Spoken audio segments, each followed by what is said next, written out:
부천에서 7개월 된 영아가 숨진 사건의 실체가 드러나고 있습니다. 반려견이 핥히어서 사망했다. 이런 부부의 최초 진술은 모두 거짓말이었고요. 아이의 1차 부검 결과도 나왔습니다. 자, 먼저 지난 7일 구속영장 심사 당시 부부의 모습을 보고 이야기 나눠보죠.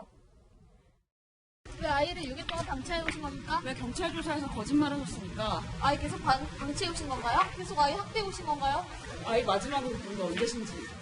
하실 말씀 없으십니까? 아이를 6일 동안 왜 방치했습니까? 아이를 장시간 혼자 두면 잘못될 거라고 생각 못했습니까? 처음에 경찰에서는 왜 반려견 이런 거짓 진술을 하시게 되신 거죠? 혹시 뭐 반려견 때문에 아이가 숨졌다고 뭐 꾸미거나 이런 의도가 있으셨던 건 아니십니까? 종이박스에 두신 이유가 뭐예요? 아이한테 하고 싶은 말 없으세요? 아이를 방치한 이유가 어떤 거세요? 아이를 오랫동안 혼자 두면 잘못될 거라고 생각 못하셨습니까? 아내와 남편 아무런 얘기를 하지 않았습니다. 우정열 차장, 결국 이 부부는 구속이 됐죠? 네, 생후 7개월 난 아이가 종이 상자에 담긴 채로 인천 부평구에 있는 아파트에 숨진 채 발견된 게 지난 2일 저녁이었죠. 경찰이 이 아이의 21살 난 아빠 그리고 18살 엄마를 아동학대 치사 혐의로 구속영장을 신청을 했는데요. 법원이 도망의 염려가 있다면서 구속영장을 발부했습니다. 애초에 이 부부는 최초 진술에서 원래 지난달 30일에 아이를 재워놓고 마트에 갔다 와봤더니 아이 몸에 반려견이 핥힌 상처가 있어서 연고를 발라줬고 분유를 먹인 다음 재웠는데 다음 날 오전에 아이가 숨져 있었다. 이렇게 진술을 했었거든요. 네. 무서워서 신고도 하지 않고 부부가 각자 친구 집에 가서 지내왔다 이렇게 얘기했는데 경찰 조사 결과 거짓으로 드러났고 결국 구속을 피할 수 없었습니다. 경찰이 아이의 사망 원인을 밝히고자 국과수에 부검도 의뢰했었잖아요. 네. 결과는 어떻게 나왔죠? 1차 부검 결과는 이제 아이의 대장과 위에 음식물을 취식한 적이 없는 걸로 공복 상태로 나왔다. 이제 그 뭐 쉽게 일반적으로 얘기한다 그러면 그러면 즉 말하면 굶어서 사망한 게 아닐까 이렇게 주장할 수 있겠잖아요. 네. 그런데 이제 국가수에서는 그렇게 얘기는 했습니다. 공복 상태인 건 맞지만 사인이 아사라고 보기는 좀 어렵다. 이렇게 얘기했고요. 그러면 경찰 입장에서는 굶어서 죽은 아사가 아니라면 혹시 개한테 물리면서 어떤 쇼크를 일으켰을 가능성도 있어 보인다. 이렇게 추정을 하면서요. 네. 일단 한 달 뒤 정도에 정밀 부검 결과가 나오면 아마 이 결론은 나올 걸로 생각합니다. 결국 사망 원인은 아직까지 정확하게 밝혀지진 않은 거네요. 네, 아이의 발육 상태 같은 건 정상이었고 또 외력, 그러니까 사망에 이른 것으로 보이는 외력에 의한 충격 같은 것들이 발견되지 않으면서 정밀 부검 결과를 조금 기다려봐야 하는 상황입니다.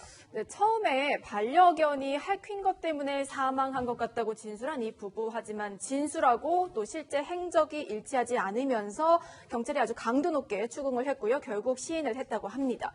그런데 왜 초반에 거짓말을 한 걸까요? 경찰의 설명 들어보시죠.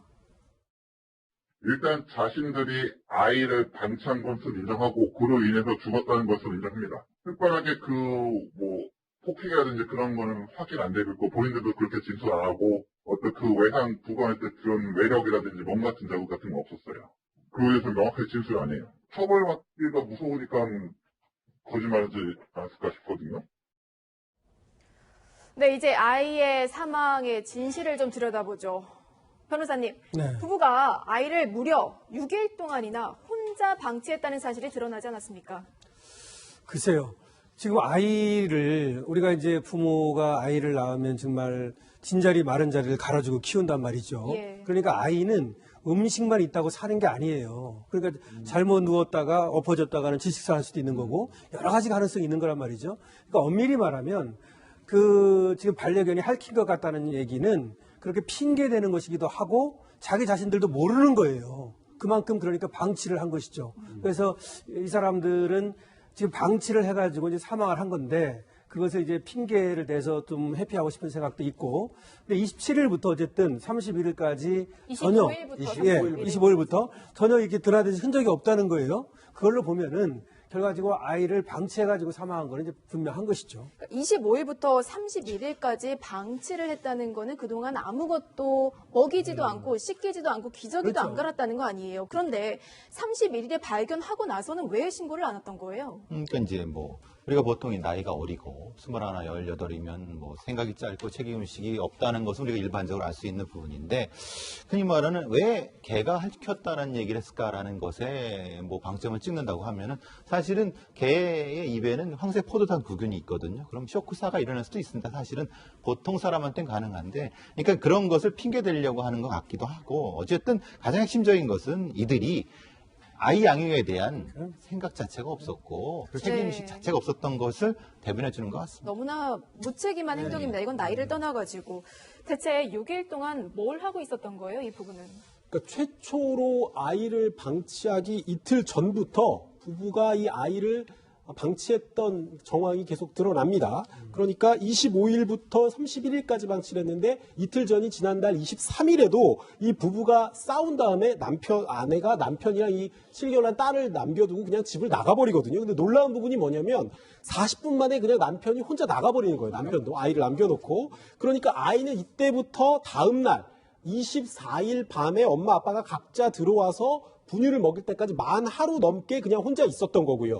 아빠가 그날 밤에 다시 또 나가고 엄마가 다음날 오전에 외출하면서 일주일 동안 그냥 반려견들만 있는 집에서 그대로 방치돼 있었던 거죠. 결국 부부싸움을 하다가 각자 떨어져 지내다가 아이는 어떻게 되는지 나 몰라라 했다는 거 그렇죠. 아니겠어요. 그런데 더 놀라운 것은 이 아내 같은 경우에는 술을 마신 사실이 드러났습니다. SNS를 통해서. 예, 본인 스스로 올린 SNS에 이제 명확하게 드러나는데요.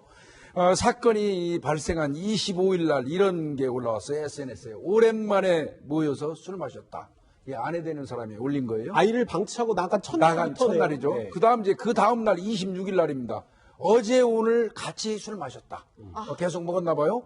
그다음에 28일 날 작은 언니랑 작은 언니 지인하고 술 마셨다. 2차까지 술 마셨다. 그리고 큰 언니도 합석했다. 쭉 본인이 25일부터 아이를 방치하고 나가가지고 본인이 술 마신 거를 쭉 SNS에 계속 올렸습니다. 매일같이 술을 마신 거예요. 그렇죠. 하루 빼서 먹은 거예요. 예. 아이는 대체 집에서 무슨 일을 당하고 있을지 모르는데 본인이 힘들다고 계속 술을 마셨습니다. 나이가 아무리 어려도 그렇죠. 정말 무책임하다는 생각이 드네요. 예, 그렇습니다. 더더군다나 이제 그 31일 날 숨진 딸을 발견한 다음에는 오히려 10분 만에 그냥 나가버려갖고 다시 또 1시간 뒤에 이런 얘기를 하죠. 3일 연속 안 좋은 일만 일어났다. 그 안 좋은 일에는 아이가 사망했다는 그렇죠. 것을 인지를 했다는 거죠. 알고 있었던 거죠. 거기에 욕설도 그래갖고 상황에 대한 분노, 자기 자신에는 분노도 있을 수 있겠지만은 분노 이전에 책임을 가져야 되는 건데 그것이 부족했다는 부분인 거죠. 안 좋은 일이 일어난 게 아니라 자기가 안 좋은 일을 그렇죠. 만든 만든 거잖아요. 거죠. 만드는 거죠. 예. 정말 이해가 되지 않는 행동들을 하고 있습니다. 그런데 이런 부모의 행동을 보면은 이번 사건이 일어나기 전부터 변호사님 계속해서 아이는 방치되지 않았을까 하는 걱정이 좀 되기도 해요. 그것이 합리적인 추론이죠. 그러니까 이번에는 이제 일주일이나 돼가지고 사고가 난 것이고, 과거에는 뭐 예를 들어서 하루라든지 내지는 반나절이라든지 이런 식으로 계속해서 혼자 있었을 가능성이 많은데요. 이 부부가 지금 아이를 양육하는 것에 대한 어떤 책임감이 전혀 없습니다. 부부가 사이가 나빴던 것 같고요. 또 지금 아내의 말에 따르면 잦은 어떤 양육 문제로 다툼이 있었고, 또 남편이 외도를 했다, 뭐 이런 얘기를 하고 있습니다. 그래가지고 보육원도 뭐 알아봤다. 그래서 이제 네가 보육원을 알아본다는 의견에 따르겠다. 아내가 하는 말입니다. 내 딸이지만 죄 없는 아이도 이제는 싫다. 뭐 이런 얘기를 하는 걸로 봐서는 어쨌든 지금 부부 사이가 나쁘다 보니까 그것이 아이도 서로 네가 덜 봐라, 네가 덜 봐라 이런 식으로 방치하고 책임을 회피하는 그런 가운데 이런 사고가 일어난 것으로 봅니다. 어떻게 보면 예견된 일이었을 수도 있습니다. 그런데 이번 사건에서 한 가지 의문점이 더 추가가 됐습니다. 아내가 딸의 죽음을 확인할 당시에 바로 옆에 있던 인물이 등장을 하는데요. 아내의 일단 지인으로 알려진 이 사람 덕분에 결국 아내의 거짓말이 들통났다는 거죠. 예, 그렇습니다. 31일 밤에 이 아내가 어떤 차를 타고 집 앞에서 어떤 남성하고 같이 내려서 그 방으로 집으로 들어가는 게 나왔거든요. 남편은 아니고요. 예, 그런데 처음에는 CCTV 보고 경찰에서는 그게 남편하고 같이 온 걸로 봤었어요.